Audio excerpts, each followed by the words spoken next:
mirror mo, tatapat mo dito, ihiwalay ka. Kaya lang masikip eh. Ang gawin natin, yung isang style, yung papunta ka doon, tapos atras. Ano ba? Sige, gawin mo siya. Yan, banti ka muna. Ituwid mo lang yan doon. Yan, sige lang. Diretso ba? Yan, sige ba? Hanggang makita mo siya dito. Yung atrasan mo. Konti lang. No? Kailangan makita mo na siya. Kita mo na. Okay. Lagyan mo sa reverse. Tapos, since nandito sa kanan, todo mo sa kanan. Yung todo. Todo yan. Atras tayo mo. Siyempre lalapit natin. Pero pag pagkaroon didikit, gitna mo lang. Kailan mo na. Todo na kanan. Sige, atras ka na. Safe naman, ano? Diretso ka na. Kailangan makapasok mo na yung dun. Maluwag pa nga, yun ah. Diretso ka na. Maluwag. Pag yan sobrang luwag, tingin ka na kagad sa kabila. Yan, tingin, lapit ka doon sa kabila. Yan, kasi maluwag to, ano? Ilapitan mo pa yan.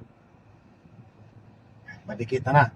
Gawin mo ganito, gitna mo. 1, then 2, then abante mo siya. First gear mo. Kasi madikit ka dyan. Abante ka muna.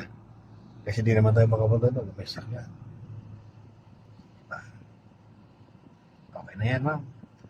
Okay, reverse. Tapos full turn ulit dito, ma'am. Dito, ma'am. Full turn. Dito ka ulit tumingin. Okay. Kasi pwedeng dumig ka dito eh. Yan. Safe. Sa kabila, safe din. Tapos na po. Kailangan wala kang sasabihin. Safe na dyan. Sa guhit ka naman titingin na. Pag medyo didikit ka dito, adjust. So sa ngayon, okay naman. Dire-diretso mo lang yan. Kapi ka pa dito konti pala. Ayun. Pantay na natin. Pantay na. Tinan mo ko dito kung pantay na ba. Hindi pa pa. Dito konti pa. Ayun. Napin mo gitna niya.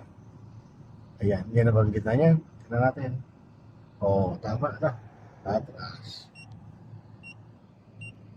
Yan. Stopper.